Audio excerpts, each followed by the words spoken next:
Fourth phase 4వ దశ ఎన్నికల్లో ప్రశాంతంగా జరుగుతోంది. సో అందరూ కూడా భారత ప్రజలంతా కూడా ఓటు హక్కును వినియోగించుకోవడానికి అటు పోలింగ్ బూత్లకు క్యూ కడుతున్నారు. దేశ భవిష్యత్తును నిర్ణయించడానికి యువత ఈసారి ఎక్కువగా కదులుతోంది మాత్రం స్పష్టంగా కనిపిస్తోంది. హాలిడేని ఎంజాయ్ చేయొచ్చు, బట్ ఓటేసి హాలిడేని ఎంజాయ్ చేయాలంటూ కూడా అందరూ అధికారులు కోరుతున్నారు. ఈవెన్ ఐ న్యూస్ కూడా కోరుతోంది. ఎందుకంటే ఒక దేశ భవిష్యత్తును నిర్ణయించేటువంటి సమయం ఈరోజు దేశ ప్రజలకు రావడం జరిగింది. ఖచ్చితంగా ఓటు మన హక్కు, దీన్ని ఉపయోగించుకోవాల్సినటువంటి బాధ్యత, దేశ గతిని నిర్ణయించాల్సినటువంటి బాధ్యత ప్రతి ఒక్క భారతీయుడిపైన ఉంది, తెలుగు ప్రజలపైన కూడా ఉంది. రైట్, ఒక్కసారి దేశవ్యాప్తంగా ఉన్నటువంటి ప్రస్తుత పరిస్థితిని చూద్దాం. మరి ముఖ్యంగా ఇప్పటి వరకు ఈ ఫోర్త్ ఫేజ్లో 10 రాష్ట్రాల్లో ఎన్నికలు జరుగుతున్నాయి. ఆంధ్రప్రదేశ్లో చూసుకుంటే 23.10% నమోదైంది. బీహార్ విషయం చూసుకుంటే కనుక 22.54%, జమ్మూ అండ్ కాశ్మీర్ 14.94% ఉంది. అట్లాగే జార్ఖండ్ విషయానికి వస్తే కనుక 27.40% నమోదైంది. మధ్యప్రదేశ్ విషయానికి వస్తే కనుక 32.38%, మహారాష్ట్ర విషయానికి వస్తే 17.51%, అట్లాగే ఒడిషా రాష్ట్ర విషయానికి వస్తే 23.28% పోలింగ్ ప్రస్తుతానికి ఇప్పటి వరకు నమోదైంది. ఇక ఉత్తరప్రదేశ్ 27.12%, తెలంగాణలో 24.31%, వెస్ట్ బెంగాల్లో 32.78% ప్రస్తుతానికి ఈ సమయానికి ఇప్పటి వరకు నమోదైనటువంటి పోలింగ్ శాతం. సో అందరూ కూడా ఓటు హక్కును వినియోగించుకోవడానికి ముందుకైతే వెళ్తున్నది మాత్రం స్పష్టంగా కనిపిస్తోంది. ఇట్లా నేపథ్యంలో ఇందాక కూడా మనం మాట్లాడుకున్నాం, బీహార్లో ఉత్తరప్రదేశ్లో రాజకీయ వాతావరణం ఎట్లా ఉంది, ఎట్లా ఉండబోతోంది, అక్కడ ప్రజా తీర్పు ఎట్లా ఉంటుంది అనేది కూడా కొంత మన అనలిస్టులతో మాట్లాడినటువంటి సందర్భాన్ని చూసాం. కమింగ్ టు ఒకసారి మహారాష్ట్ర, పశ్చిమ బెంగాల్లో కూడా ఎన్నికలు జరుగుతున్నాయి. ఈ 2 రాష్ట్రాల పరిస్థితి ఎట్లా ఉండబోతోంది, ఈ 10 రాష్ట్రాలు అంటే తెలుగు రాష్ట్రాలతో పాటు మిగతా 8 రాష్ట్రాల్లో జరుగుతున్నటువంటి పరిస్థితుల్లో మనతో పాటు నర్సింగ్ గారు ఉన్నారు స్టూడియోలో. అట్లాగే ఉప లక్ష్మణ్ గారు కూడా మనతో పాటు జాయిన్ అయ్యారు. లక్ష్మణ్ గారు, గుడ్ ఆఫ్టర్నూన్. లక్ష్మణ్ గారు, రైట్, కమింగ్ టు చెప్పండి. యా, ఓకే, నా వాయిస్ వినిపిస్తుంది కదా మీకు? వినిపిస్తుంది. రైట్, ఒకసారి మహారాష్ట్ర విషయం చూసుకుందాం. మహారాష్ట్ర అంటే 2019 విషయం చూసుకుంటే కనుక 42 స్థానాలకు భారతీయ జనతా పార్టీ అప్పుడు 23 స్థానాలు సాధించుకుంది.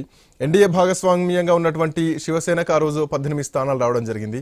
బట్ ఈసారి మాత్రం మహారాష్ట్ర రాజకీయాలు కొంతవరకు చాలా ప్రభావం చూపే అవకాశాలు స్పష్టంగా కనిపిస్తున్నాయి. దీంట్లో మరి ముఖ్యంగా కాంగ్రెస్ 1, ఎన్సీపీ 4, ఎంఐఎం 1 స్థానంలో 2019లో గెలిస్తే గనక ఇప్పుడున్నటువంటి పరిస్థితుల్లో ఏక్నాథ్ షిండే శివసేన ఒకవైపు, అజిత్ పవార్ ఎన్సీపీ ఎన్డీఏతో ఉన్నాయి స్పష్టంగా కనిపిస్తోంది. దీంట్లో ఉద్ధవ్ ఠాక్రే శివసేన ఈరోజు ఎంతవరకు కీలక పాత్ర పోషించే అవకాశం ఉంది? శరద్ పవార్ ఎన్సీపీ ఇండియా కూటమితో ఉన్నాయి, 2 అలయన్స్ కూడా ఇండియా కూటమితో ఉన్నాయి. బట్ ప్రభుత్వాన్ని కూలగొట్టారు, కొత్త ప్రభుత్వాన్ని ఏర్పాటు చేశారు అన్నటువంటి ఒక అంశం దేశవ్యాప్తంగా చర్చనీయాంశంగా మారింది. సో ఇప్పుడు జరుగుతున్నటువంటి లోక్సభ ఎన్నికల్లో మహారాష్ట్ర ఎన్నికల్ని ఎట్లా చూడొచ్చు లక్ష్మణ్ గారు? మనకు మహారాష్ట్ర అనేదే కాదు, అసలు మూడ్ ఆఫ్ ది కంట్రీ ఎలా ఉంది అనేది చూడాలి.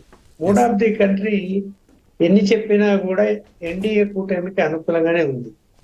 దానికి మహారాష్ట్ర ప్రత్యేక మినహాయింపు అంటూ ఏమి లేదు.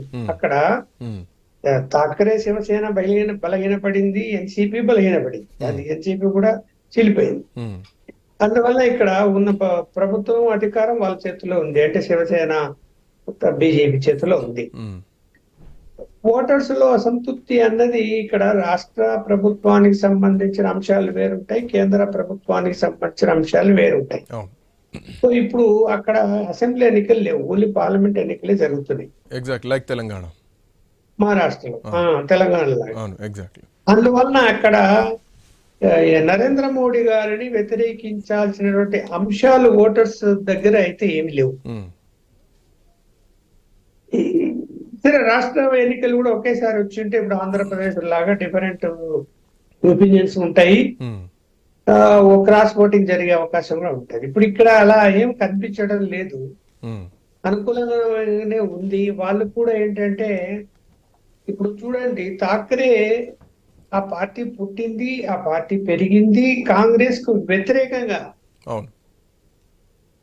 అధికారాలు రావడానికి కూడా కాంగ్రెస్ వ్యతిరేకమైనటువంటి నిర్ణయాలతోనే అధికారంలోకి పలుసార్లు వచ్చారు. మరి అవును. కాంగ్రెస్ తో జత కడితే అవును. గతంలో మనకు ఆంధ్రప్రదేశ్లో 2019లో చంద్రబాబు నాయుడు కాంగ్రెస్ తో జత కడితే ఏమైపోయాడో ఉమ్, అలాంటి పరిస్థితి అక్కడ కనిపిస్తుంది.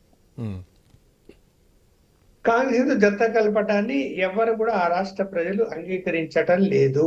ఉమ్, కేవలం తను ముఖ్యమంత్రి కావాలి, కొడుకును ముఖ్యమంత్రి చేయాలనుకున్నాడు, తను అయ్యాడు.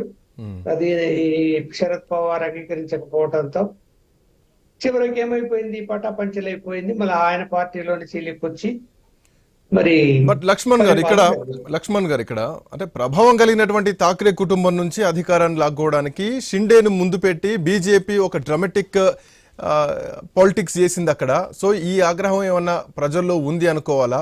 సో ఇదేమైనా ప్రజల్లోకి వ్యతిరేకంగా వెళ్ళే అవకాశం ఉంటుందా, లేదంటే కూటమి సైడ్ మొగ్గు చూపే ఛాన్స్ ఉంటాయా? మీరు చెప్పినట్టు ఇది లోక్సభ ఎన్నికల్ని, అసెంబ్లీకి మనం చూడలేమంటారు. బట్ ఎక్కడైనా వ్యతిరేకతను చూపించడానికి ఎన్నికలు అనేదే ప్రధానమైనటువంటి ఆయుధం. ఈ ఈ ఎన్నికల్ని అట్లా ఏమైనా చూడొచ్చా?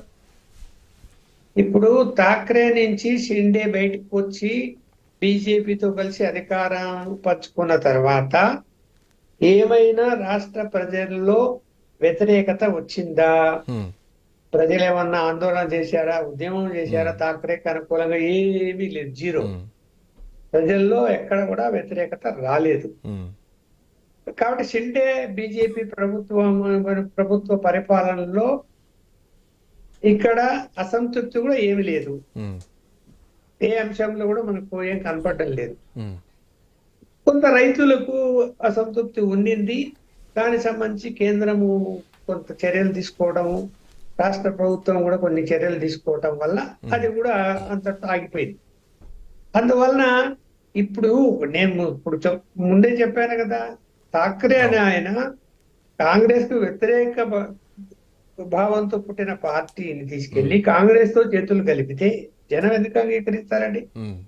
ఎగ్జాంపుల్ చంద్రబాబే. Hmm. తెలుగుదేశం పార్టీ ఎన్టీ రామారావు ఎవరికి వ్యతిరేకంగా ఏర్పాటు చేశాడు ఆ రోజు? కాంగ్రెస్ పార్టీకే కదా. హ్మ్. అలాంటి పార్టీ పోయి పొత్తు పెట్టుకుంటారంటే ఎందుకు అంగీకరిస్తారు? తిట్టని వాడు లేడు ఆ రోజు అయితే చంద్రబాబు నాయుడిని. అలాగే అక్కడ కూడా ఠాక్రేను తిట్టని వాడు లేడు. ఆ పార్టీకి ఆయన గ్రూప్ కు ఏం భవిష్యత్ అయితే, ఎందుకంటే గుర్తింపు కూడా లేదు కాబట్టి హ్మ్. భవిష్యత్ అయితే ఏమి లేదు. అందువల్ల ప్రజలు అన్ని వాళ్ళు అర్థం చేసుకుంటారు. ఒకప్పుడు లాగా ఏదో మూర్ఖంగా వెళ్ళేటువంటి పరిస్థితి లేదు. నాయకులతో పాటు పోవాలి, నాయకుడు ఎక్కడ ఉన్నా కూడా ఓట్లు వేయాలి, నాయకుడు ఏం తప్పు చేసినా ఆ నాయకుడికి ఓటు వేయాలి అనేది లేదు. ఇవాళ సోషల్ మీడియా అన్ని వచ్చిన తర్వాత ఏం జరుగుతుంది, ప్రభుత్వ పరిపాలన ఎలా ఉంది, ఎవరు న్యాయం చేస్తారు, ఎవరు అన్యాయం చేస్తున్నారు. ఇప్పుడు ప్రజా వ్యతిరేక విధానానికి అంటే ఎన్నికల ముందు ఠాక్రే బీజేపీ పొత్తుతో ఓట్లు అడిగారు. హ్మ్. అవును. అవును. ఓట్లు అడిగారా లేదా? అడిగారు, గెలిచారు. గెలిచిన తర్వాత నువ్వు ముఖ్యమంత్రి పదవి కోసం నువ్వు పోయి కాంగ్రెస్ పొత్తు పెట్టుకుంటావా? నీకు మ్యాండేటరీ ప్రజలు మీ ఇద్దరికి ఇస్తే నువ్వు నాకు బీజేపీ అవసరం లేదు, నేను కాంగ్రెస్ తో పోతానని పోతావా? మ్యాండేటరీ కాంగ్రెస్ తో ఇచ్చారా? ఇవ్వలేదు కదా. అవును. నీకు ప్రజలు ఎందుకు అంగీకరిస్తారు అతన్ని? హ్మ్. అంటే ప్రాంతీయ పార్టీలు ఎలా తయారైందంటే అధికారం పరమావధి, సిద్ధాంతాలు ఏం లేవు. హ్మ్. కాబట్టి ఎవరితోనైనా చేతులు కలుపుతాం, ఎవరితోనైనా కూడా వదిలేస్తాం, మాకు కావాల్సింది అధికారం అనే పద్ధతిలో ఉన్నప్పుడు ఎందుకు ప్రజలు సపోర్ట్ చేస్తారు అతన్ని? అందువల్ల టు బి ఫ్రాంక్ చెప్పాలంటే ఠాక్రే ఇప్పుడున్న రాజకీయాలు టోటల్ గా అవుట్డేటెడ్ అయిపోయిండు. ఆ ప్రభావం ఏమి ఉండదని నేను భావిస్తున్నాను. Yeah, I'll come back to you ఉప లక్ష్మణ్ గారు, మీ దగ్గరికి వస్తాను. కమింగ్ టు నరసింహరావు గారు, సో ఇప్పుడు మనం కోర్స్ పశ్చిమ బెంగాల్తో పాటు మిగతా రాష్ట్రాల్లో కూడా ఎన్నికలు జరుగుతూనే ఉన్నాయి. ఆంధ్రప్రదేశ్ కనిపిస్తోంది, బీహార్ కనిపిస్తోంది. ఇందాక మనం బీహార్లో ఉన్నటువంటి పరిస్థితి కానీ ఉత్తరప్రదేశ్లో ఉన్నటువంటి అంశాలు కానీ ప్రధానంగా చూసాం. ఒకసారి పశ్చిమ బెంగాల్ కూడా మనం